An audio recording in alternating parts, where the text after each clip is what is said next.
Frank Gruber, co-founder of Established Ventures, and the team behind the Startup of the Year. We just completed our 9th annual Startup of the Year Summit down in Tampa, Florida.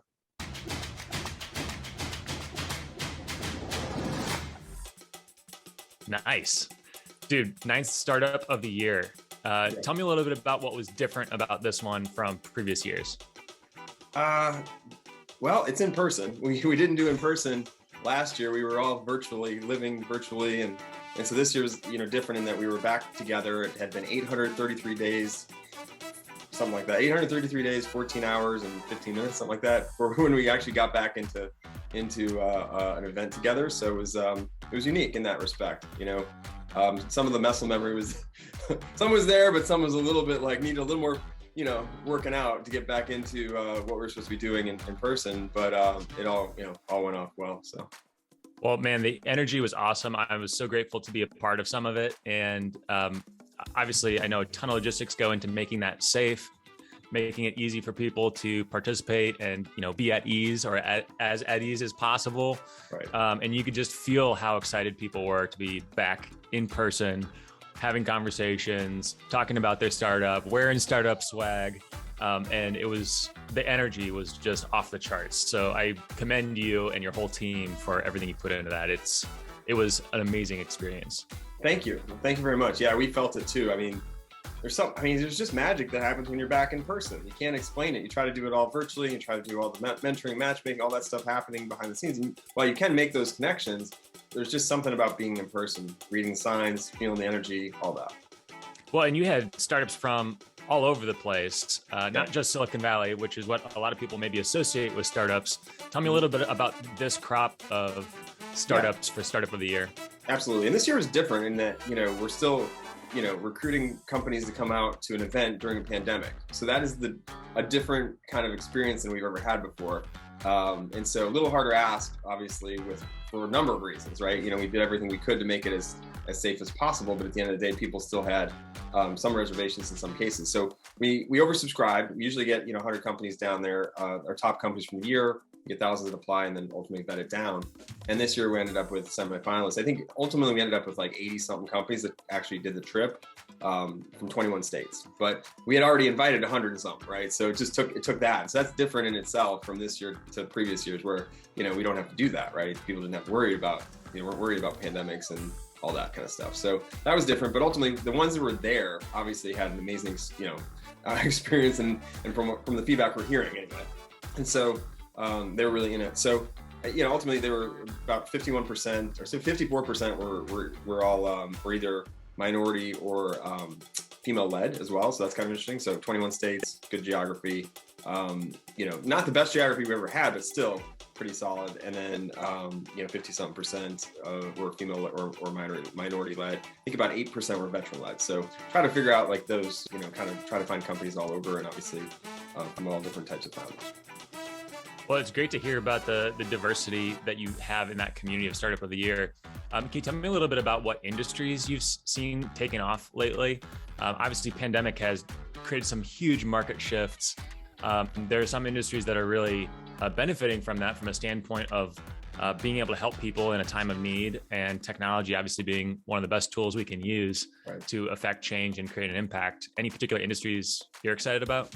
Yeah, the one that jumps to the front just due to the situation over the last couple of years is health tech, biotech, health and wellness, all those things, right? Like those are all front of mind as we all are dealing with different things. I think because everything's now online and the minute you start doing virtual offices and all that, working from remote or whatever, cybersecurity comes to mind as well, right? Data and cloud computing, like stuff that we've already been doing, but it got kind of sped up due to the pandemic. And then you start thinking about, things like AR and VR, how can you make this experience better? And so some of that stuff as well. So I'm still, also interested in fintech and some of these other, legal tech, insurance tech, but I think ultimately those other ones were sped up faster. Oh, and education, obviously. Education being, had to go back remote, had to go remote for a lot of people and probably still in some cases is remote for some people. And so obviously anything there to make that experience better is obviously, important to improve. Tell me a little bit about the winner. So Scout, yeah, out of the DC metro area. Space tech. Right. So I didn't mention space tech in that list because, but it is something. Maybe we're all just trying to get off of this planet. I don't know. But either way, space tech is interesting to us. We've been working with NASA. Our company Established has been working with NASA for a while in their iTech program. Just internally, yeah, our team is excited about space. I'm excited about space and the future of space. And so the company Scout is really interesting. They're out of Alexandria, Virginia. They're doing they're doing some unique things in space, making space transparent and safer, and offering in-space observation data and services. So they're basically doing a number of things out there. I'm excited about that company, and I was, the minute I saw him apply like a while back, I was like, wow, this is really interesting. Yeah, so it caught my attention then, and obviously it caught everyone else's attention at the summit. It's so cool to see all the investors that traveled in from all over the place. Obviously, great feedback. It was great to be one of the judges in that experience as well. Saw a lot of great companies. And I love that you did a People's Choice Award. Tell me a little bit about that company. Yeah, so we had the People's Choice, which was presented by ReliQuest, and ReliQuest was a big sponsor this year of the summit. And basically, we've done this People's Choice for years. It dates back to the TechCo days when the start of the year was still running under Tech.co. And we love it because it allows the ability for the community out there to share their thoughts on which companies could rise to the top. And so CopeNopes took home the ultimate prize, but we had some additional verticals this year, which is kind of new. We had ag tech with Genesis, ag tech, climate tech, sustainability, space. We kind of lumped them all together. But Genesis Systems actually won that award, and they also won a breakout award. Genesis System is a they created this cube that creates water out of the air. So I haven't seen it yet, but if that does ultimately work, that's fantastic. So they created they basically had outpaced all the other companies from a funding perspective, and so we basically created another kind of category for them this year for the first time ever, because this wasn't a level playing field at the level that they had raised basically. So they won that award, and then Mindvr won the VR kind of AR kind of area. True State out of Tampa won the FinTech, InsurTech, Legal Tech category. Out in the Health Tech category, we had, we mentioned CopeNopes, and they're in the kind of lifestyle and wellness, and they won the overall, and we'll talk about that company in a minute. And then social impact, culture, and HR productivity, and real estate marketplaces was Hello, which is out of Puerto Rico. CopeNopes is all about creating a place where you can, text somebody more or less for support when you're kind of from a mental health perspective. So it's a place where you can actually go to a safe place, if you would, if you're having mental health issues, or you're thinking about some things that you shouldn't be, lonely, anxiety, whatever.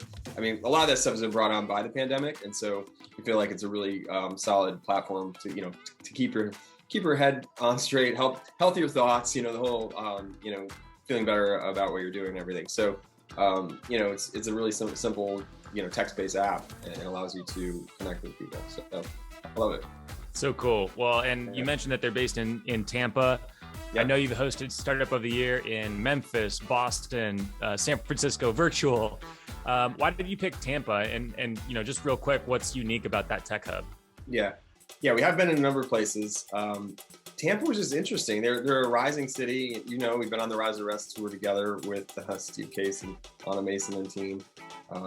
And so, they've always been on our list. We started working with Lakshmi back in about 4 years ago, before it was even called Embark Collective. So it used to be called the Innovation Technology Tampa Innovation Hub when it first started, and they brought in Lakshmi to help create this thing called Embark Collective. And so Established started working with them. It's actually one of our first new clients when we spun out. And so we helped them kind of with some of this early strategy. We launched their first website and brand and whatnot. So we'd known Lakshmi for a while. We'd known her from Chicago. And so it just was always kind of like, back of mind, like maybe there's an opportunity at some point to bring this to Tampa when you're ready to go. And, they had the Super Bowl a couple years ago, or 2 years ago now, or it was last year, actually. Last year. The years are blending together. I know, it was right? Last year, yeah, right? It was last year. Which was like 2 decades ago. Right, it's 2 decades ago, right? Last year was 2 decades ago. But it felt like that. But either way, they had the Super Bowl last year. And so, now that after the Super Bowl, like we connected and said, what if we brought like a startup related event there that was kind of like the Super Bowl? And so she acted as our host committee, to bring it there. And I can't think of a better partner. They did a great job, especially in that market, to help us navigate the local scene and get everything we needed to get set up. And ultimately, Tampa in general has just been on the rise, right? They've been written up in a number of publications for being one of the hottest cities. Zillow named them one of the hottest real estate market. I know a lot of people, including family members, that have moved there recently and have seen that market rise even the time that they have been there. So it's been pretty wild to watch. And then on top of it, they've got the weather. Even though it was a little chilly for the summit, still warmer than any other place in the country. I'm from the Midwest. So, that was balmy for me. Right? I was super happy with it. Right, exactly. And it's 3 degrees in certain areas, right, at the same time. So I can't argue with that. And then ultimately, they have a lot of talent there, a lot of education. University of Tampa, University of Southern Florida, South Florida. We've got just a lot of support organizations there, entrepreneurial support organizations. They're not just for Tampa, but for the entire state. Folks like Enterprise Florida, Tampa Bay Wave is there as well. There's another group that's helping locally. So it just was the right number of things kind of aligned, and then working obviously with Lakshmi made it, an easy decision. So I think that's how we kind of, approached it. We did approach it thinking, oh gosh, is this going to, and up until you do it, you don't realize because of the pandemic. We started talking about it in May, and we were planning for January. Initially it was November, but then we pushed it back thinking we'd have better luck from a weather and just in general perspective in January due to the pandemic. And so, funny enough, it was the coldest days on record, and pandemic is still happening. So either way, you can't plan this stuff. You just got to do it, right? And so, but it worked out obviously, and we were happy with the way that it kind of played out, and obviously a lot of great memories made and relationships built. So. Dude, great experience, amazing startups, great investors, obviously amazing speakers and content. I'm super grateful to have been a part of it. We created a guide to the Tampa Bay community just based on some of the startups that we met, some of the great organizations you mentioned. So definitely want to encourage people to check that out. Great. And I forgot one. I forgot a big one. We talked about on stage. Jeff Vinick, who moved down there, 2010. He left his, being a fund manager and more or less created a real estate group, and then ultimately created Embark and funded a lot of things down there, and has continued to do so over the last decade. So, it takes 20 years or so, to talk to people like Brad Feld and others, right, to build an ecosystem, and we're there in like year 12, of actually building the pieces. And I think it's continued to build, and for anyone looking, I think it's a great place to start a company. You're seeing some of the companies, some of the folks that were there, that were working out of, had a couple of unicorns, right, that were speakers, right? Blake Hall and Brian Murphy both spoke, and they both, have headquarters down, or, offices down in Tampa. So I think that's really interesting as a place. You heard a lot about Austin for the last, decade, and then you heard a lot about Miami over the last 2 years, which seemed like a decade. And then ultimately now you're starting to see cities like Tampa rise. So it's really interesting. I love what you're doing, man. I really encourage people to check out Startup of the Year and Establish. Applications are open. If anyone wants to be a part of it, it's a free community. You can join anytime. We have ongoing mentoring and office hours throughout the year, and then pop up different types of experiences. We do things with founders, helping founders. And then we have our summit, which we're already starting to think about when should we do that, and maybe bring it back. It might even be this year, because ultimately we kind of got off cycle a little bit because of COVID, but we may tighten it back up, bring it where it normally would be. So good stuff happening. Well, I'll be there if it happens. Awesome. Great to hear. First RSVP. Perfect. I'll take it. Well, hey, thanks, Frank. And we'll link everything up below. All right, thanks so much. Appreciate you coming out and being part of it.